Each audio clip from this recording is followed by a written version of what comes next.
Hola profesor, nosotros el equipo número 5 del grupo 1GM1 de la carrera de negocios digitales, conformado por Cabarreto Valeriano Rodrigo, Farías Pineda Tana Isabel, Gutiérrez Sánchez Ana Regina, Martínez Carrillo Diego Emanuel y Rodríguez Espinosa Jesús Rubén, estaremos presentando el tema que se nos asignó llamado Tecnologías de conectividad para dispositivos. Para empezar tendríamos que definir lo que es la conectividad o a lo que la conectividad se refiere. Conectividad es aquella cualidad que surge y se desarrolla de la existencia de vínculos entre territorios y actividades que se relacionan. Esto hablando únicamente del término conectividad. Ahora, incluso si estamos hablando de su representación física, que podría ser la que yo acabo de describir, también existe la que no es visible, que se aplica directamente al Internet o a las conexiones que conocemos en la tecnología. Las características en sí que debe cumplir algo, que tenga el fin de dar una conectividad, es justo que deba cumplir su función plenamente. Porque una función eficaz de conectividad en el caso de nuestra vida diaria, pues habla justamente de un ahorro de tiempo. Y en una cuestión de negocio es importante que lo comprendamos porque una conectividad eficiente significa también una reducción en los costos de operación. Ahora, dispositivos, del latín dispositus, significa justamente aparato o mecanismo que desarrolla determinadas acciones. Su nombre está vinculado a que dicho artificio está dispuesto para cumplir con su objetivo. En informática justamente lo conocemos más bien o hace referencia a los periféricos y otros sistemas vinculados al funcionamiento de las computadoras. Entonces, si hablamos de dispositivos de conectividad, son justamente artefactos con un objetivo que haga más simple llegar del punto A a punto B, ya sea de manera física o de manera no visible, como sería la conectividad a internet, telefónica, etc. La conectividad de dispositivos forma parte de una solución de automatización industrial integrada con tres grupos de requisitos principales: el sistema de red, la conectividad de la instalación y la conectividad de dispositivos. Los requisitos de ingeniería en la interfaz del dispositivo se derivan del sistema. Entonces, si hablamos de conexión de dispositivos, podemos entender que la tecnología que se emplee para el funcionamiento de conectividad estará diseñado, es decir, el artefacto estará diseñado pensado en el tipo de red que va a emplear. Entonces, para esto, justamente en la exposición explicaremos las redes existentes o algunas redes que se han empleado a lo largo del tiempo para que su funcionamiento justamente diera una mayor conectividad. A eso nos referimos con conectividad de dispositivos o tecnologías para la conectividad de dispositivos. Si nos vamos a lo que vamos a categorizar como las tecnologías clásicas, tendríamos que empezar con el RTC, que es Red Telefónica Conmutada. Se define como el conjunto de elementos constituido por todos los medios de transmisión y conmutación necesarios para enlazar a voluntad dos equipos terminales mediante un circuito físico, específico para la comunicación de voz o para eso se ha usado a través del tiempo. Se trata, por tanto, de una red de telecomunicaciones conmutada. Esta red de telecomunicaciones realmente es algo con lo que contaban la mayoría de los países en algún momento, fue de las primeras tecnologías y, como dice la descripción, necesita justamente de dos dispositivos. No se puede ocupar de ninguna manera sin un módem y sin una conexión directa. Esta conexión directa principalmente estaba hecha de un cable coaxial, están hechas de cobre desde hace años y esta siempre se utilizó para la red, pero en la última década pues ha sido sustituido por la fibra óptica, que cuenta con un mayor ancho de banda. Un mayor ancho de banda, que realmente son términos que se tienen que ir explicando alrededor de la exposición, porque entiendo que usted por supuesto que los entiende perfectamente, pero en caso de que este video lo vean mis compañeros o en mi caso mientras lo investigaba, pues era muy importante para mí ir viendo estos términos para entender exactamente de qué estaba hablando. Entonces, cuando estamos hablando de fibra óptica y que esta fibra óptica cuenta con un mayor ancho de banda, estamos diciendo que puede comunicar una mayor información, esto a través de los kilobits por segundo, que es justamente cómo se mide la velocidad con la que estos cables o estas conexiones pueden transmitir información. ¿Cuál es la ventaja justamente también de la fibra óptica? Que tenía no solamente una mayor cantidad de información disponible a transmitir, sino que también tenía inmunidad ante interferencias electromagnéticas. Una desventaja en su momento, por supuesto, era el alto costo de instalación. Los primeros accesos a internet, de hecho, se ofrecieron a través de la RTC, pero me parece que no podían transmitir más de 1 megabyte por minuto o algo parecido, y realmente esto actualmente parecería una broma. Eso no sirve absolutamente nada en las conexiones actuales. A este acceso a Internet vía RTC también se le conoce como dial-up. Suena parecido al inglés de levantar un teléfono y marcar, dial-up. Y los sistemas utilizados por unir al cliente con la red de comunicaciones fueron de manera cronológica el acceso mediante hilos de cobre, como lo había mencionado desde los inicios de la telefonía, el acceso mediante fibra óptica y cable coaxial desde los años 80, el acceso inalámbrico mediante radio a mediados de los 90 y las nuevas tecnologías que es el Powerline o red eléctrica a principios de los 2000. En la imagen puede ver un ejemplo justamente de este tipo de módem. El RTC rápidamente evolucionó al RDSI, que realmente significa Red Digital de Servicios Integrados. Esta red digital de servicios integrados proporciona al usuario con su acceso básico 2 canales de comunicación digitales de 64 kilobits denominados canales B y uno de control o señalización de llamada 16 kilobytes. En el canal D, o así se categoriza, sobre las líneas telefónicas convencionales. Este tipo de cable lo puede ver como un ejemplo del lado derecho, un cable RDSI. Es un poquito más parecido al que conocemos, sin embargo no está hecho de fibra óptica o en la mayoría de los casos no lo estaba hecho. Y abajo tenemos una imagen de ejemplo de cómo estaban conformados estos cables de RDSI y por qué son diferentes. En el caso anterior del RTC habíamos hablado que es justamente una conexión a través de cable de cobre. En este caso son múltiples cables y cada uno de esos mini cables tiene la capacidad, como se comenta en la descripción, de mover 64 kilobits. Habíamos dicho justo que estos kilobits representan la velocidad o de información en la que este cable puede viajar. Entonces, a comparación del RTC, estamos hablando de una capacidad mayor. Actualmente quizás no es tan veloz, o esta versión que le estoy presentando no era tan veloz, pero justamente aquí podemos ver el cambio entre lo que eran estos RTCs a estos RDCI, conformados justamente de canales B de 64 kilobits cada canal y los canales B de 128 kilobits, que se combinan dependiendo cuánta cantidad de cables tenga. Buenas tardes, profesor y compañeros. Mi nombre es Rodrigo Barreto. Yo les voy a hablar de las tecnologías GSM, mejor conocidas como Group Special Mobile, que más tarde pasarían a conocerse como Global System for Mobile Communication. Siguiente, por favor. La creación de las GSM. A lo largo de la evolución de la comunicación celular fueron apareciendo diversos sistemas. Esto, llevó a que cada país desarrollara su propia tecnología, causando una incompatibilidad y una limitación en el uso de los equipos. Para poder solucionar este problema, la Conference of European Post and Telecommunication, por sus siglas en inglés CEPT, formó en 1982 la organización GSM, cuyo objetivo sería desarrollar un sistema celular estandarizado dentro de Europa. Que la primera implementación sería en Estados Unidos, como lo voy a explicar a continuación. Siguiente, por favor, las características de la GSM. Se crearon 4 tipos de GSM, que son la GSM 850, con aproximadamente 128 canales a 251 y una amplitud de 824 a 849. Esta fue la primera que se implementó, usada en Estados Unidos, Sudamérica y Asia. Posteriormente se crea la GSM 900. Esta trae 3 derivaciones, la PGSM 900, EGSM 900 y RGSM 900. Cada una con sus diferentes características. Por ejemplo, la PGSM 900 manejaba de 1 a 124 canales con una amplitud de 890 a 915. La EGSM 900 manejaba 975 a 1023 canales con una amplitud de 880 a 890 MHz. Y por último tenemos a la RGSM 900. Esta maneja aproximadamente una amplitud de 876 a 880. No conocemos exactamente cuántos canales tenía. Y de ahí viene la siguiente creación, que fue la GSM 1800. Esta no trae derivaciones.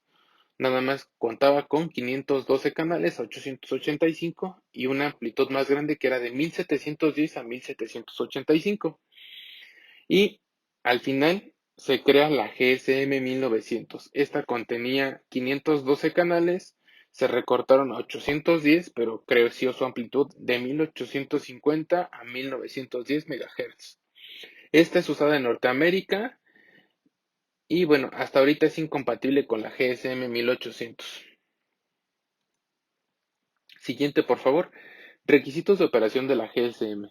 La GSM pide ciertos requisitos para las empresas creadoras de teléfonos para poder ocupar su servicio. En este caso, como primer punto, pide la eficiencia espectral. Esto para tener, pues, una gran amplitud, el roaming internacional, costos económicos de los móviles. Ahora también tenemos la calidad de voz, compatibilidad con otros servicios y al final tenemos la capacidad de soportar nuevos servicios. Esas son las características o los requisitos que pide la GSM para poder usarse. Se implementó en 3 fases. Siguiente, por favor. Siguiente. Fase 1. La fase 1 contiene los servicios básicos del sistema GSM, como eran telefonía, roaming internacional. Aquí ya manejábamos el servicio de datos de 9.6 kilobytes por segundo. Más aparte ya se sumaba el servicio de mensajes cortos, los famosos SMS, y el desvío de llamadas. Siguiente, por favor. La fase 2 se caracterizaba por tener adiciones como es el cobro revertido, identificación de abandono, llamadas en espera, grupo cerrado de usuarios y capacidad adicional para las comunicaciones de datos. La fase 2. Dicha fase añade nuevos servicios. La conexión con los sistemas DSS 1800 y DET, entre otros, más aparte los servicios de datos suplementarios y planes numéricos privados. Siguiente, por favor. La Mobile Equipment. La Mobile Equipment realiza la creación del email para poder identificar los dispositivos. En este caso se componen de la siguiente forma. El Type Approval Code, por sus siglas en inglés TAC, contiene 6 cifras determinadas por GSM. La segunda es la Final Ensambling Code, por sus siglas en inglés FAC, contiene 2 cifras y esta identifica al fabricante. Luego tenemos el Serial Number o SNR, contiene 6 cifras y este es el número de serie del equipo. Y por último tenemos el Supplementary Number, por sus siglas en inglés SP, contiene una cifra y es una cifra reservada para cada dispositivo. Ahora vamos a pasar a otro tema que son sistemas CATV. ¿Qué es el sistema CATV? Bueno, es mejor conocido como el sistema de televisión por cable.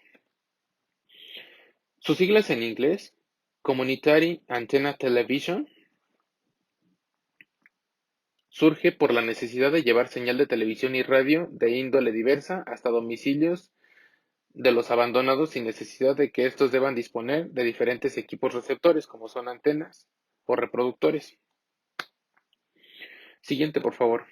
La historia un poquito de la televisión, a grandes rasgos, se crea en Estados Unidos, en Oregon, en los años 40. Siguiente, por favor. ¿Cómo funciona? Funciona por medio de una cabecera, la cual es la matriz de comunicación del video. Posteriormente, por una red de cableado, se manda la señal a través de postes. De ahí se deriva a un TAP por medio de un cable, ya sea de acero o de cobre. Posteriormente pasa por un amplificador de ser necesario, luego a un router y luego a la televisión. Siguiente, por favor. Aquí podemos ver un diagrama de grandes rasgos de cómo se puede distribuir la señal. Siguiente, por favor. Las características de esta red. Bueno, esta red es 100% por cable. Se usan antenas receptoras nada más donde nace la señal. ¿Cómo funciona? Por terminal de cableado de red. Funciona por medio de un centro de distribución de una red óptica. Posteriormente pasa por el diagrama que les mostré en la diapositiva anterior, que es cable, luego un amplificador troncal. Estos amplificadores son los que vemos en los postes de cablevisión. Y al final pasa por un divisor, ya sea para más teles o en este caso algunas empresas metían lo que era la telefonía. Y por último llega la televisión. Siguiente, por favor.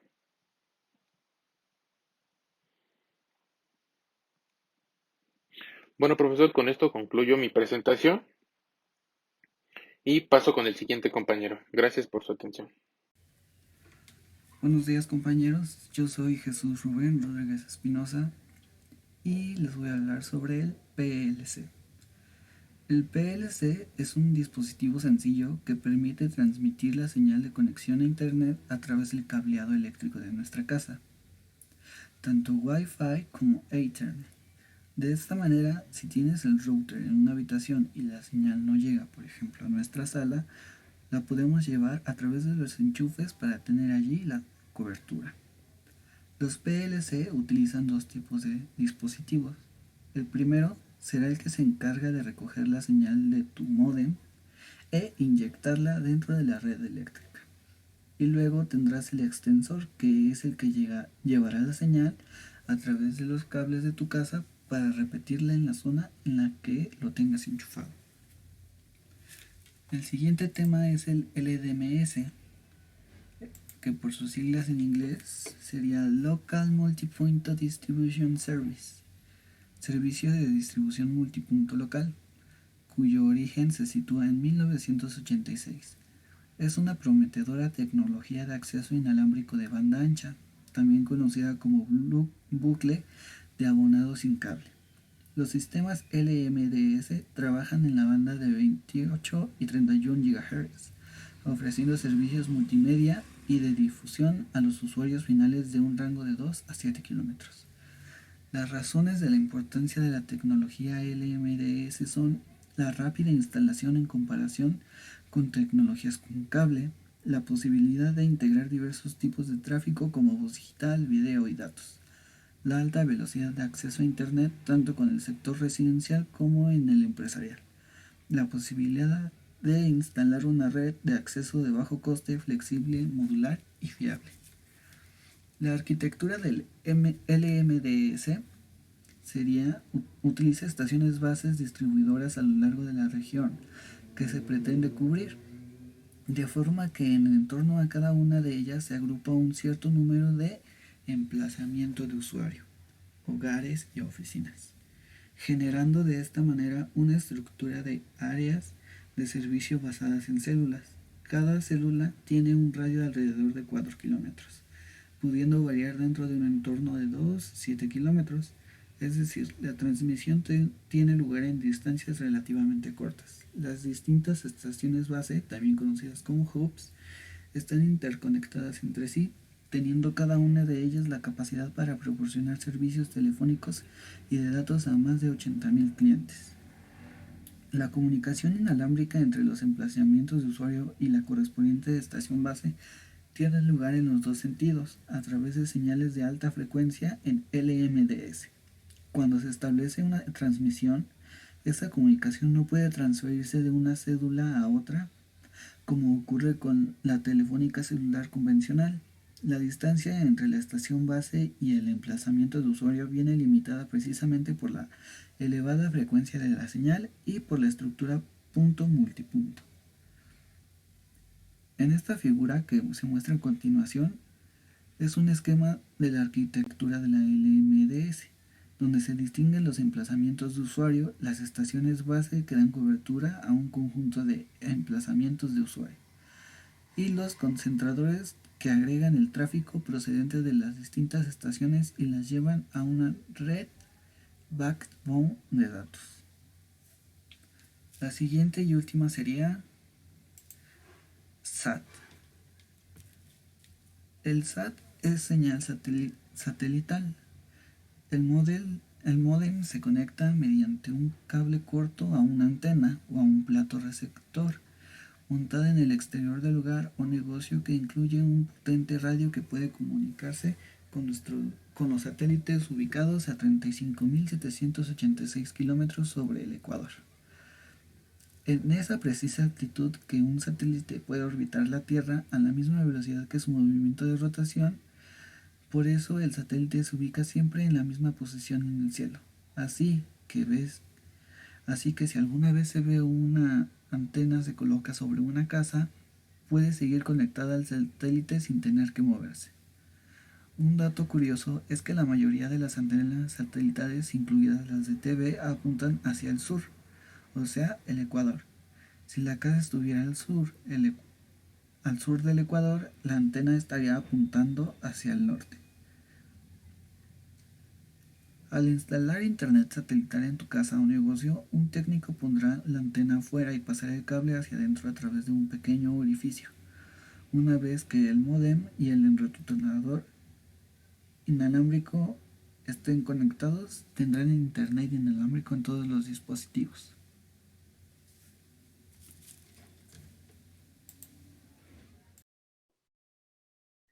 Bueno, continuando, yo soy Martínez Carrillo Diego Manuel, conectividad de dispositivos, tendencias de la tecnología, TDT, televisión digital terrestre.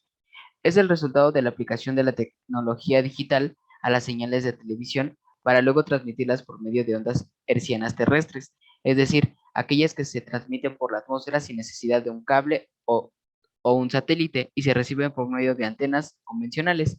Estas ondas son repetidas por las estaciones de televisión colocadas a lo largo del territorio nacional. Una vez que las señales digitales son captadas por las antenas instaladas en los hogares, la señal televisiva se puede reproducir en los televisores digitales o en televisores analógicos equipados con un aparato decodificador, que aquí podemos observar, que permite descifrar las señales digitales para después ser reproducida en los televisores. Rojón et al. 2017. Aquí podemos observar una breve, el envío de la señal, de las señales de la televisión o de las ondas, viajan por el espacio, son captadas por las antenas, son eh, decodificadas y por último son transmitidas en los televisores. Bueno, ahora continuando con conectividad de dispositivos en WLAN, redes inalámbricas de área local. Bueno, las redes inalámbricas son aquellas que se utilizan ondas de radio para conectar los dispositivos sin la necesidad de utilizar cables de ningún tipo. Salazar 2016. Bueno, están diseñadas para proporcionar acceso inalámbrico en zonas de un rango típico de hasta 100 metros y se utilizan sobre todo en el hogar, la escuela, una sala de ordenadores o entornos de oficina. Esto proporciona a los usuarios la capacidad de moverse dentro de un área de cobertura local y permanecer conectado a la red. Son comercializados bajo la marca Wi-Fi por Salazar 2016. Aquí podemos observar un breve esquema en el que se, se coloca el punto de acceso, el router. El router está emitiendo señal que es el internet. Y aquí podemos ver cómo se conectan diferentes dispositivos sin la necesidad de algún cable, ya que aquí está, bueno, una impresora, un dispositivo móvil y una computadora. Todos tienen señal sin necesidad de estar en un punto fijo y pueden desplazarse sin perder eh, la señal o perder conexión. En comunicación 5G, bueno, 5G 50 Generation es el nombre de la próxima generación de redes inalámbricas que traerá consigo mejoras significativas tanto en la velocidad de datos, latencia, conectividad masiva, eficiencia de energía y seguridad. Sarilla 2015. Está previsto proveer una amplia variedad de aplicaciones o escenarios divididos de manera amplia en las siguientes tres categorías: ancho de banda móvil mejorado, comunicaciones ultraconfiables y de baja latencia. La latencia se refiere al retraso que pueda tener una comunicación de un punto a otro. Es decir, en el mismo momento en el que se está transmitiendo la información, en ese mismo momento será captada sin algún retraso de tiempo considerable. También hablamos de comunicaciones masivas de tipo máquina. Ericsson 2017. Y bueno, para conseguir anchos de banda más grandes se utilizarán bandas de frecuencia por encima de los 6 GHz y hasta los 100 GHz, la cual representa un reto muy grande debido a las tecnologías tradicionales utilizadas en las bandas de frecuencia por debajo de los 6 Hz. No siempre se puede adaptar GHz. No siempre se puede adaptar en los escenarios URLLC. Se encuentran aplicaciones como vehículos autónomos, cirugía médica a distancia, sistemas de transporte inteligentes, protección pública y surgen algunas más aplicaciones que comentaremos más adelante. Esto fue por Ericsson en 2017. Bueno, ciudades inteligentes. En términos generales, la idea tiene su origen en las pruebas de propiciar el desarrollo tecnológico y aplicar algunas nuevas tecnologías al desarrollo urbano contemporáneo. Todo esto con el aprovechamiento de las ideas del desarrollo sustentable en 3 aspectos: económico, social y ambiental. Una comunidad inteligente es simplemente una comunidad en la cual las autoridades, negocios y residentes entienden las potencialidades de las tecnologías de información y comunicación y toman las decisiones conscientes de usar a estas tecnologías para transformar la vida y trabajo en su región de manera significativa y positiva. Bueno, la base de la tecnología tiene como 3 elementos básicos: infraestructura, puntos de acceso y aplicaciones. Y una ciudad inteligente, además de tener la infraestructura de las TICs, tiene que aprovecharla para mejorar su funcionamiento y sus funciones urbanas, donde el crecimiento está relacionado al uso constante de tecnologías en todos los rubros sociales. Esto por Medina en 2019. Comentando un poco sobre las ciudades inteligentes, la toma de decisiones y las actividades que se puedan desarrollar dentro de una ciudad inteligente son importantes dentro de un aspecto social, ya que todo está más conectado, todo tiene un aspecto masivo de datos en el que se puede obtener información, se puede descargar archivos de forma masiva, comunicación al instante, y todo esto para realizar las actividades de una forma más eficaz y eficiente en una ciudad, tanto los aspectos, las actividades cotidianas, así como la creación de nuevas actividades. Para el Internet de las Cosas, el término Internet de las Cosas fue empleado por primera vez en 1999 por el pionero británico Kevin Ashton para descubrir un sistema en el cual los objetos del mundo físico se podían conectar a Internet por medio de sensores. Eh, Ashton acuñó este término para ilustrar el poder de conectar a Internet las etiquetas de identificación por radiofrecuencia. Hoy en día el término de Internet de las Cosas se ha popularizado para describir escenarios en los que la conectividad a Internet y la capacidad de cómputo se extienden a una variedad de objetos, dispositivos, sensores y artículos de uso diario. Esto por Rose en 2015. Aplicaciones pueden ser en el cuerpo humano, se colocan dispositivos unidos al cuerpo humano o colocados dentro del mismo.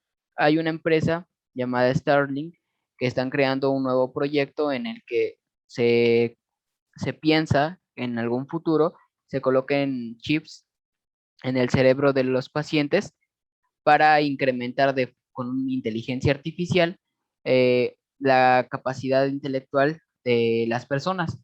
Esto para no vernos arrebasados por la inteligencia artificial, ya que como sabemos la inteligencia artificial es una rama de la tecnología que ha estado creciendo de forma muy rápida y en algún futuro se cree que podría consumir eh, a la raza humana debido a su inteligencia. Por ello es que se están creando este tipo de proyectos para anivelar y mejorar aún más con dispositivos unidos al cuerpo humano la inteligencia de los seres humanos. También la podemos encontrar en el hogar como edificios de vivienda, en puntos de venta, espacios comerciales, en vehículos, si, por ejemplo, en los sistemas dentro de vehículos en movimiento, sabemos que ya dentro de nuestro vehículo podemos conectar diferentes dispositivos como nuestro celular para realizar llamadas, para marcar alguna ruta. También podemos utilizarlo para dar una breve descripción de nuestro automóvil. Um, y también podemos ya en los nuevos automóviles, simplemente ya al conectar algún dispositivo y poner una ruta, como son los automóviles de Tesla, ya estos automóviles nos llevan a nuestro destino tan solo trazando una ruta y sin la necesidad de nosotros estar al volante. Además, en ciudades y entornos urbanos, oficinas y espacios laborales con el fin de mejorar la efectividad y eficacia de las actividades cotidianas en las sociedades. Y continuando con estas nuevas tecnologías, tenemos el Wi-Fi 6. Este nos permite velocidades de conexión mucho más rápidas, lo que significa que también tengamos velocidades de carga y descarga mucho más rápidas. Esto debido a que tiene un mayor ancho de banda. Ahora, para personas no tan comunes, por ejemplo, a los jugadores de gaming, les ofrece tener transmisiones en aplicaciones como Twitch, mucho más eficientes. O tener un juego en multijugador que sea mucho más fiable y estable. Incluso para personas como nosotras, o emprendedores, mercadólogos, etc. Cuando haces una conferencia, esta va a ser mucho más fiable y estable porque nos permite cargar y descargar datos. Y esto a medida que va pasando el tiempo es más eficiente porque también a medida que pasa el tiempo nosotros cargamos y descargamos archivos más pesados. Un ejemplo es esta exposición que va a durar 40 minutos y el archivo va a ser más pesado. Con el Wi-Fi 6 va a poder ser mucho más eficiente su carga. Ahora, para personas un poco más comunes tenemos los hogares inteligentes. Antes en tu hogar, lo único que tenías conectado era tu teléfono y tu computador. Luego pasó el tiempo y ya no solo era eso. Ahora también tenías laptops y smart TVs. Y actualmente es posible que tengas una gran cantidad de cosas conectadas entre laptops, computadoras de escritorio, tus teléfonos, televisiones Smart TV, incluso aparatos como Alexa. Incluso dispositivos con IoT, como termostatos o timbres. Y ahora todo eso conectado en un solo módem hace que nuestra velocidad sea mucho más lenta. Bueno, pues con el Wi-Fi 6 se busca eficientar esto. Pues en lugar de tener una señal compartida para todos, se busca eficientar el tráfico de datos. Es decir, va a priorizar en cada uno de los dispositivos esta comunicación entre señal y dispositivo. Un ejemplo es esto. Antes una misma señal tenía que ir compartiendo dato por dato de cada uno de los dispositivos conectados. Pero ahora solo va a tomar los datos necesarios y los va a pasar de un lugar a otro, al mismo tiempo haciendo que la red sea más eficiente para cada uno de los dispositivos. Luego tenemos la industria 4.0. Vamos a tener la conexión vertical en forma de red, que ahora con el Internet de las cosas y el Internet de los servicios nos permite manejar sistemas ciberfísicos que nos permiten ver el producto incluso una vez vendido. Luego la virtualización, que es como si tuviéramos una representación de nuestro almacén en digital, con sensores que nos van a permitir saber qué entra y qué sale y cuáles son los pedidos, e incluso la utilización de aplicaciones de análisis predictivos o softwares de ayuda en toma de decisiones. Luego la descentralización, que nos va a poder permitir tener una toma de decisiones hecha por sistemas ciberfísicos y con ayuda de análisis predictivos, como en el caso anterior. Luego una reacción en tiempo real, que nos permite la captura de información, el proceso y la toma de decisiones gracias a aplicaciones como las anteriores de análisis predictivos o de toma de decisiones. Luego tenemos una orientación al cliente. Y aquí es un poco donde nos ayuda la virtualización. Pues vamos a tener una arquitectura, pues vaya, con la industria 4.0, que nos ayuda a establecer un feedback directo entre el usuario, el producto y el diseñador del mismo. Una modularidad. Pues con esto vamos a poder hacer estudios de mercado y cambios en un tiempo muy mínimo, en tiempos de hasta una semana. Y una analítica avanzada que gracias a la industria 4.0, pues vamos a poder justo tener estos análisis predictivos de cómo manejar lo que tenemos en el almacén. Es decir, si tenemos almohadas verdes y almohadas rojas y resulta que las rojas se venden más, entonces esta analítica avanzada nos va a permitir saber que la próxima compra que hagamos En lugar de ser 100 y 100 van a ser 50 verdes y 100 rojas, porque son las que se venden más. Ahora, dentro de esto, pues tenemos el manejo de robots, de 3D, de simulaciones, sistemas de integración, el Internet de las cosas, el cloud computing, la realidad aumentada, la ciberseguridad, la big data, etc. Un ejemplo muy claro que incluso vimos en clase fue los almacenes de Amazon, en el que ya todo está pues industrializado en 4.0.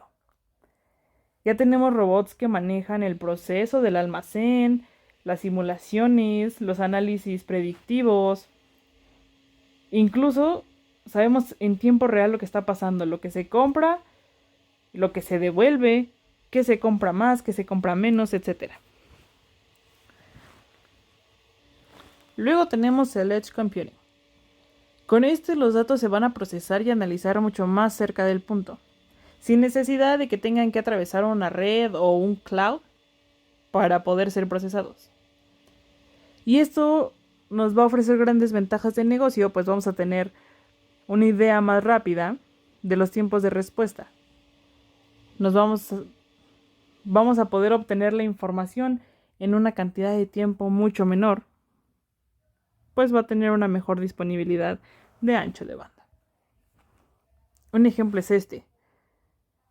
Ahora, en lugar de que tengas que cargar absolutamente toda la nube, pues simplemente lo vas a centralizar.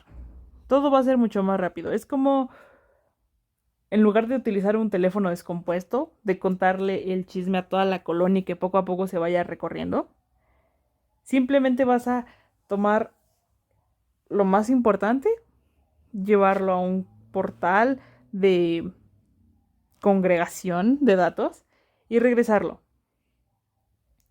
Esto, de hecho, puede ser muy confuso y puede asimilarse mucho al Wi-Fi 6. Incluso el Edge Computing nos ofrece la oportunidad de obtener la información más detallada en tiempos de respuesta más rápidos y en mejores experiencias del cliente. Mencionaba que puede ser confuso porque tal vez tienen un poco las mismas bases que el Wi-Fi 6. Sin embargo, el Wi-Fi 6 es utilizable en muchas más áreas, mientras que Edge Computing nos permite un poco más ayudar la eficiencia en los negocios. Y finalmente me gustaría tomar el tema de los dispositivos wearable. En pocas palabras, wearable es que se puede llevar puesto, o así se menciona en el castellano. Ahora, estos están diseñados para vestir o complementar lo que ya tenemos. Un ejemplo de ellos son los audífonos inalámbricos o los AirPods o los AirPods. Los smartwatches que nos ayudan a tener como una extensión de los dispositivos que ya tenemos.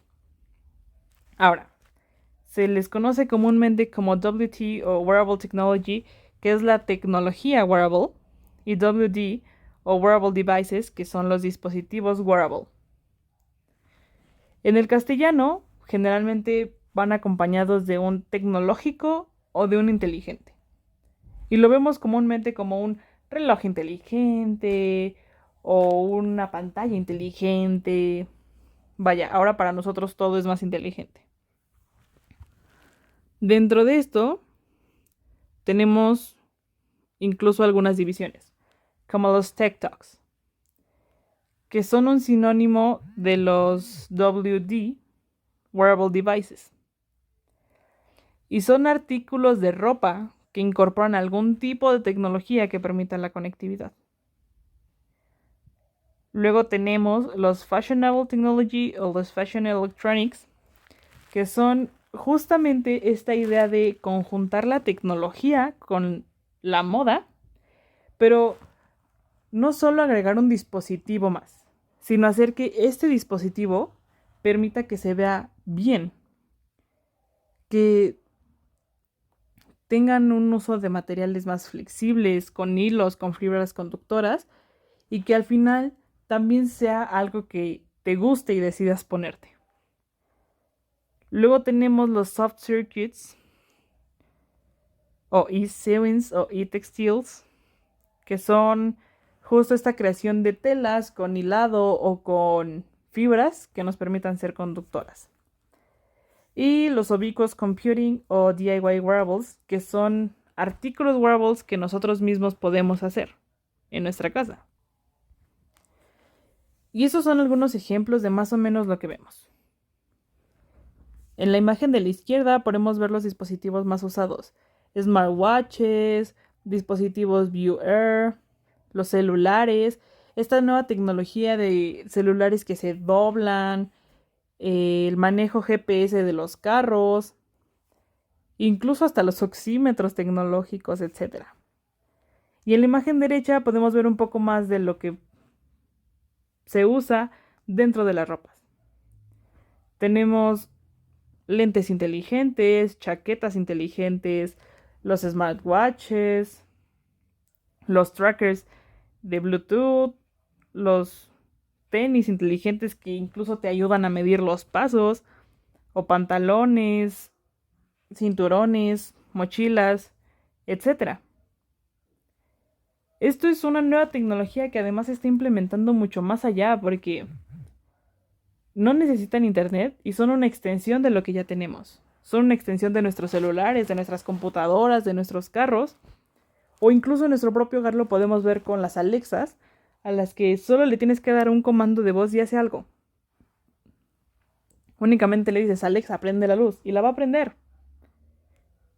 Entonces, el wearable son estos dispositivos que ya no requieren del internet, sin embargo sí requieren de otro dispositivo para ser funcionales. Y con esto podemos terminar la presentación.